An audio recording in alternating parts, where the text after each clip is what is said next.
యవనంలో ఆలోచనలు ఏమంటే పొంగుతూ ఉంటాయి. ఈ యవనంలో వచ్చే ఆలోచనలు కొన్నిసార్లు నిన్ను బలవంతం చేస్తూ ఉంటాయి. ఎందుకు అలా అంటున్నారు? ఎందుకు నిన్ను తిడుతున్నారు? పదే పదే నన్నే అనాలా? పదే పదే నిన్నే తిట్టాలా?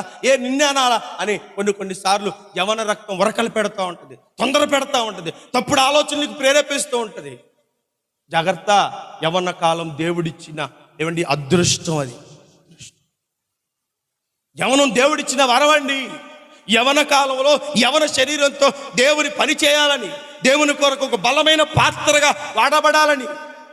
విల్లుకారుడు తన విల్లు ఎక్కుపెట్టి బాణం సంధిస్తే ఎలా లక్ష్యాన్ని చేరిద్దో నువ్వు కూడా యవనంలో దేవుని కొరకు వాడబడాలని దేవుడిని యవన కాలాన్ని నీకు ఇచ్చి ఈ యవనంలో తన పని జరిగిస్తే ఈ యవన బలం దేవుని దవ్వాలని దేవుడు కోరుకొని ఆ యవన దశ అనేది నీకు ఇచ్చాడు. యవనుడా, నువ్వు ఎవరవో తెలుసా? దేవుని పని కొరకు నొక్కులు పెట్టిన పొద్దునైన బాణం నువ్వు.